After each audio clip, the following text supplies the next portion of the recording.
अस्सलामुअलैकुम dear viewers, how are you. My name is Mudassar क्यों।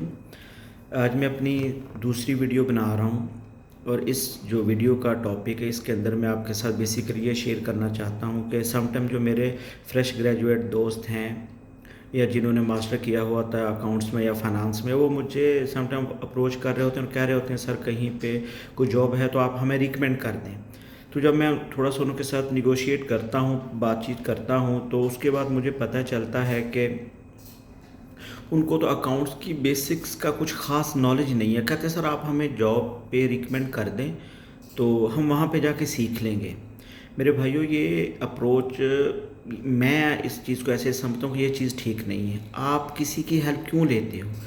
पहले तो मैं आपको ये कहूँगा, सबसे पहले जो अपनी ज़िंदगी का मकसद बनाओ कि जो हेल्प है, जो मदद है, आप सिर्फ़ अल्लाह से मांगोगे।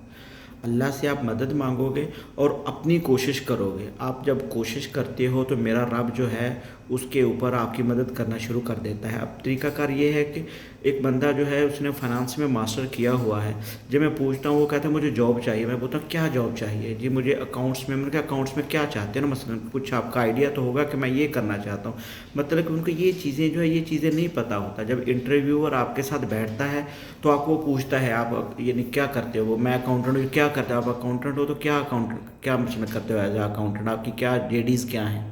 तो वहाँ पे आपके बंदा आपको फंस जाता है कि इसको तो पता ही नहीं है। मतलब जेडीज़ का समटाइम पता नहीं होता कि हमारी जेडीज़ एज अ अकाउंटेंट क्या होती हैं, क्या नहीं होती हैं। तो सबसे पहले जो आपने अपना काम स्टार्ट करना है जॉब सर्च का, माशाल्लाह आपने मास्टर कर लिया, अल्लाह पाक आपके लिए आसानियाँ पैदा फरमाएगा इंशाल्लाह। तो सबसे पहले आपने अपनी सीवी प्रिपेयर करनी है। अब सीवी प्रिपरेशन में क्या होता है, जो आपकी जेडीज़ आपने उसके अंदर, अब जो फ्रेश बंदा है उसने उसके अंदर लिखा होता है account, balance sheet, income statement and cash flow statement. और जब वो आपसे पूछता है कि इनकम स्टेटमेंट क्या है, आप इसके ऊपर कैसे वर्किंग करते हो, तो आप जो है आप इसको एलेबोरेट, आप इसको नहीं कर पाते, आप इसको सही तरह से एक्सप्लेन नहीं कर पाते। तो मेरे भाई, आपने जो है ऐसी चीज़ें अपने जेडीज़ के अंदर नहीं लिखनी जो आपको नहीं पता। सबसे पहले सपोज में भी पहला स्टेप मैं ये ले रहा हूँ, आपको अकाउंटेंट को गाइड कर रहा हूँ कि सपोज़ आप एक हेड पकड़ लें अकाउंट का। जी सर मैं as a account receivable work करता हूँ। आप अपनी सीवी में सपोज मेंशन करते हैं कि मैं as an account receivable work करता हूँ। तो आपसे पूछता है कि एज एन अकाउंट रिसीवेबल आपका क्या वर्क है, अकाउंट रिसीवेबल का क्या काम होता है, कैसे शुरू होता है। तो इसके अंदर आप उसको बता सकते हैं। पहले तो आप अपनी इसके ऊपर पूरी तैयारी करें कि अकाउंट रिसीवेबल बेसिकली होता क्या है। तो आप उसके अंदर आप उसको बताओगे कि sir as an account receivable जो मेरा काम है वो स्टार्ट होता है जब इनवाइस की प्रिपरेशन स्टार्ट होती है। तो आपसे क्वेश्चन दूसरा कर सकता है कि इनवाइस को कैसे प्रिपेयर करना है। तो आप उसे बताओगे सर इनवाइस को प्रिपेयर करूँगा मैं अपना डाटा जो है वो मैं लूँगा सेल डिपार्टमेंट से। मैं जो हमें पीओ मिले थे, जो परचेज़ रिक्वेस्ट मिली थी, मैं देखूँगा कि परचेज़ रिक्वेस्ट के ऊपर जो क्या रिक्वेस्ट है। सपोज़ उसके अंदर आपकी लॉजिस्टिक कंपनी है, तो आपने किसी ने आपसे रिक्वेस्ट किया, आपने पहले उसको कोटेशन दी, उसने आपसे कोटेशन मांगेगा। जो आपका जो है कस्टमर है, क्या आप रेट दोगे? आप फ़र्ज़ करो आप उसे कह रहे हो कि हम पर ट्रिप आपको जो है 1000 रियाल या 1000 रुपीज़ हम चार्ज करेंगे। सपोज़ मैं एक एग्जांपल के साथ आपको समझा रहा हूँ। तो उसके अंदर क्या करेंगे, मतलब आपने उनको 4 ट्रिप प्रोवाइड की है, तो आपने 4 ट्रिप की आपने इनवॉइस करनी है। तो आप जो है रेट आपका पहले तय हो चुका है। आप इसके अंदर जो आपकी कुछ वैल्यू एडिशन, अगर कुछ और भी चार्जेस वगैरह हैं आपके, वेटिंग चार्जेस है, जो भी जो आपके पीओ के अंदर एग्रीड हो चुके हैं, आप वो भी मेंशन करोगे। अदरवाइज़ आपका यही है तो आप जो अपना रेट तय हो चुका है, आपका जो चीज़ चल रही है, मसलन आपने 4 ट्रिप आपने उनको प्रोवाइड किए हैं, तो आप उसके साथ मल्टीप्लाई करेंगे तो आपका जो इनवाइस की अमाउंट आ जाएगी। साथ इसकी ये अमाउंट कौन सी, ये एक्सक्लूडिंग वैट है। अब इस अमाउंट के ऊपर आपने वैट लेना है। जो भी पाकिस्तान में जो भी सपोज चल रहा होता है वो वैट, जो जैसे सऊदी अरेबिया में जो वैट चल रहा है वो 15% है। आप 15% वैट करके ऐसे अपने इनवाइस अपनी बनाओगे। दूसरी पूछोगे इनवाइस के अंदर और क्या चीज़ होती है, आप करोगे कि इनवाइस के अंदर जो ई इनवाइसिंग जो है अब सऊदी के अंदर राइज है, उसके अंदर आपका बार कोड होना चाहिए। बार कोड क्या होता है जी?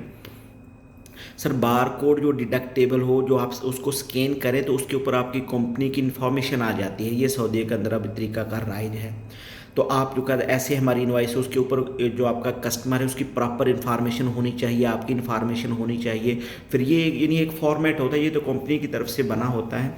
तो लेकिन आपका जो एज अकाउंटेंट आपकी जो जेडीज़ हैं वो यही हैं कि आपने जो रेट हैं आप वो सही लेने हैं, और जो आपके उनके साथ एग्रीड रेट हैं आप वो लेंगे। और दूसरा बात, जो आपने ट्रिप कितने प्रोवाइड की है, यानी एक्यूरेट इनवाइस आपने बना के देनी है उनको।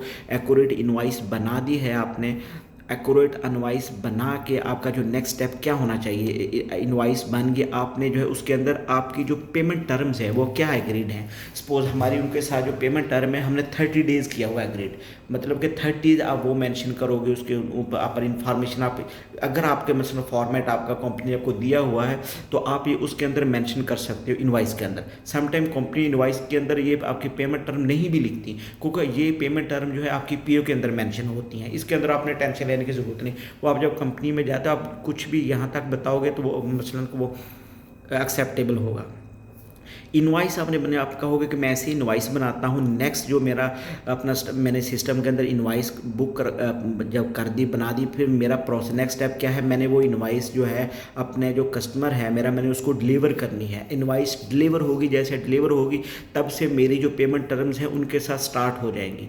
पेमेंट टर्म जो मेरी उनके साथ स्टार्ट हो गए हैं, फिर जो मेरा नेक्स्ट स्टेप क्या होगा, नेक्स्ट स्टेप जो है अपना सारा भी जितना भी है उसके साथ में जब मेरी पेमेंट टर्म उनके साथ पूरी हो जाएंगी, पेमेंट टर्म मेरी उनके साथ पूरी हो गई हैं, तो फिर उनके साथ मैं फॉलोअप स्टार्ट कर दूंगा। कैसे फॉलोअप कर दूंगा स्टार्ट सर, मेरा फॉलोअप ये है कि मैं उनके साथ देखूंगा कि पेमेंट टर्म अगर तो उन्होंने मुझे पे कर दिया ठीक है, अदरवाइज़ मैं उनको रिमाइंडर भेजूंगा, उनके साथ कॉल के ऊपर उनके साथ कांटेक्ट करूंगा, उनसे पूछूंगा कि सर जो है ये हमारी पेमेंट टर्म्स है वो फुलफ़िल हो चुकी हैं, आप हमें दे अपनी बैंक डिटेल वगैरह सारी आपने मेंशन की होगी पहले, वो सारा यानी सिस्टम उनके साथ हो जाएगा आपका। ऐसे उनके साथ आप कंटिन्यू करेंगे। तो आज हमारी वीडियो जो अकाउंट रिसीवेबल के हिसाब से ये लंबी हो रही है, तो इंशाल्लाह जो इसका बकिया पार्ट है वो मैं सेकंड पार्ट के अंदर आपको ब्रीफली बताऊंगा कि अकाउंट रिसीवेबल जो है फर्दर वो क्या करते हैं, वो क्या उनका स्टेप होता है। अस्सलाम वालेकुम।